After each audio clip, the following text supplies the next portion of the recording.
Hello everyone, মাহিকাস ওয়ার্ল্ডের আরেকটা ভিডিওতে তোমাদের সবাইকে অনেক অনেক স্বাগত। আশা করি তোমরা সবাই খুব ভালো আছো, আমিও খুব ভালো আছি। আজকে মঙ্গলবার আর এখন ওই বেলা 1টা মতো বাজে। সকাল থেকে উপোস করে আছি কারণ আজকে যাব একটু পুজো দিতে। বুঝতেই পারছো কেন যাচ্ছি পুজো দিতে, নতুন ব্যবসা শুরু করতে চলেছি, তাই ভাবলাম তার আগে একটু পুজো দিয়ে নিই। আর চলে এসেছি মন্দিরে। এটা হচ্ছে আমাদের বাড়ির এখানকার শিববাড়ি নামে পরিচিত। এখানে মায়ের মন্দির ও বাবার মন্দির দুটোই একসাথে, আর বাইরে রয়েছে গ্রহরাজের ঘর। তো যাই হোক, ভিডিওটা দিতে একটু দেরি হয়ে গেল, কারণ হঠাৎ করেই ব্যবসাটা শুরু করাতে আমি এডিট করব না ব্যবসার কাজ করব না ভয়েস ওভার দেবো, কোনোটাই বুঝে উঠতে পারছি না। তাই সবটা একটু তালগোল পাকিয়ে গেছে, সবটা একসাথে অ্যাডজাস্ট করতে একটু সময় লাগবে। ততদিন তোমরা একটু আমার পাশে থেকো, তাহলেই হবে। তো যাই হোক, পুজো দিতে চলে এসেছি। পুজো দিতে এসে দেখলাম যে ঠাকুরমশাইয়ের এখনও গোছগাছ হয়নি, ওনার বেশ কিছুটা সময় লাগবে। তাই ঘুরে ঘুরে একটু মন্দিরটাই দেখছিলাম। এটা মায়ের ঘর। মায়ের ঘরে দেখো বাবার কত লিঙ্গ রাখা রয়েছে। ঠাকুরমশাইকে জিজ্ঞাসা করাতে উনি বললেন এই সাদা লিঙ্গগুলো নাকি অনেকেই বাড়িতে ভালো লাগে বলে দেখতে কিনে নিয়ে যায়, পরে যখন জানতে পারে যে এগুলো পুজো দেওয়া যাবে না, তখন মন্দিরে এসে রেখে যায়। তাই জমতে জমতে ঠিক এতগুলো হয়েছে। উনি আর কি করবেন, তাই উনি সাজিয়ে রেখে দিয়েছেন।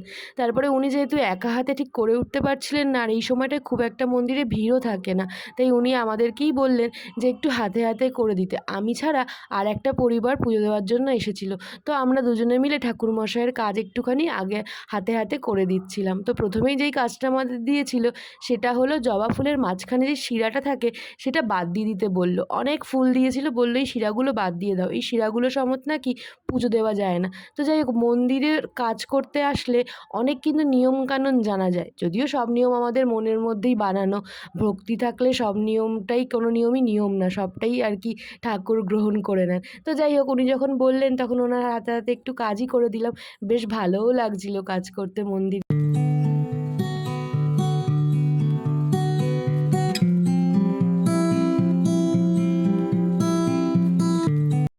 এই যে চন্দন পাটাটা দেখছো, এই চন্দন পাটাটা উনি আমাদেরকে দিয়ে বললেন যে মা একটু চন্দন বেটে দাও, সাদা চন্দন আর লাল চন্দন। চন্দন পাটাটা এত ভারী, আমি বললাম ঠাকুরমশাই এত ভারী চন্দন পাটা? বললো হবে না কেন, এটা প্রায় 200 বছরের পুরনো। এইটা 200 বছরের পুরনো চন্দন পাটা মন্দিরে রয়েছে, ভাবা যায় কত ইতিহাস জড়িয়ে থাকে প্রত্যেকটা জায়গাতে। তো যাই হোক, এদিকে ওনারও প্রায় গোছগাছ হয়েই এসছে, আমরাও যেটুকু ওনাকে উপকার করতে পেরেছি, সাহায্য করতে পেরেছি সেটুকু করে দিয়েছি। বাদবাকিটা উনি নিজের মতো করে গুছিয়ে নিয়েছেন। উনি রোজ করেন, তো উনি নিয়মগুলো বেশি ভালো জানেন। তাই আমাদের যেটুকু বলে দিয়েছে আমরা সেটুকুই করতে পেরেছি।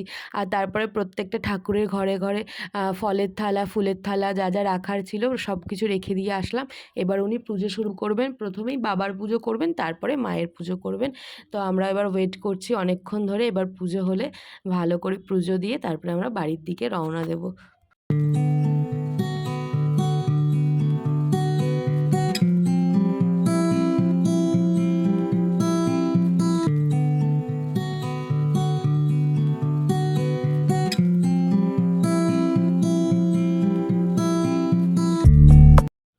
বাবার পুজো সম্পন্ন হয়ে গেছে। এবার উনি মায়ের ঘরে এসছেন। মাকে প্রথমেই এই মালাটা পরিয়ে দিলেন। আর একটা যেই ফ্যামিলি এসছে আর কি, ওনারা এই মালাটা নিয়ে এসছে। তো ওনারা যা ফল প্রসাদ মিষ্টি এনেছে, আমরা যা ফল প্রসাদ মিষ্টি এনেছি, সেইটা দিয়েই আজকে দেখলাম আর কি মন্দিরে পুজো দেওয়া হলো। আর আপাতত কেউ পুজো দিতে আসেনি, মন্দির একদমই ফাঁকা। তো আমরা দুটো ফ্যামিলি জাস্ট ছিলাম। তো এত শান্তভাবে, এত নিরিবিলিভাবে, এত ভালোভাবে পুজো দিতে পেরেছি যে এত ভালো লাগছিল যে ভাষায় প্রকাশ করতে পারবো না। আর এতক্ষণ ধরে মন্দিরে থেকে মায়ের সামনে বসে মানে পুজোর কাজ করা, একটা মনের মধ্যে যেন একটা অন্য রকম ফিলিংস কাজ করছে। এটা সাধারণত ভাষায় প্রকাশ করা যায় না। তো যাই হোক, মায়ের পুজো প্রায় শেষের দিকে হয়ে এসছে। এবার উনি আরতি করবে আর তারপরে আমরা অঞ্জলি দেব। তো তার জন্যই অনেকক্ষণ ধরে ওয়েট করছি।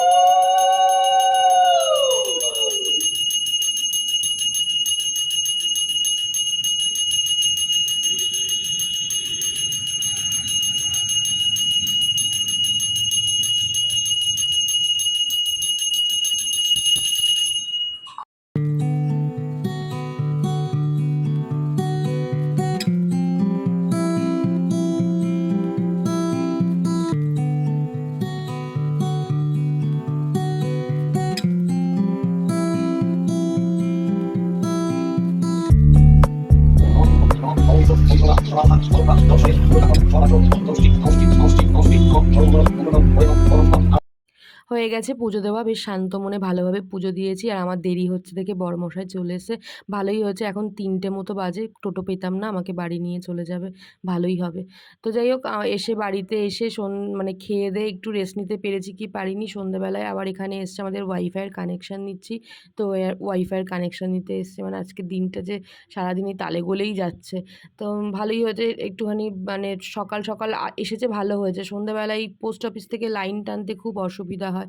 তো যাই হোক সব প্রসেসিং এখানে এখন তো সব অনলাইনেই হয়ে যায়। সব প্রসেসিং করিয়ে দিল। দিয়ে আজকেই আমাদের লাইনটা ইনস্টল করে দিয়ে গেল ওয়াইফাইয়ের। অনেকদিন ধরেই চাইছিলাম ওয়াইফাইয়ের কানেকশানটা নিতে। তাতে ভিডিও আপলোড করতেও সুবিধা হয় আর আমার ব্যবসার কিছু কাজের জন্য খুব প্রয়োজন। তার জন্যই চটপট নিয়ে নিলাম, আর বেশি দেরি করলাম না।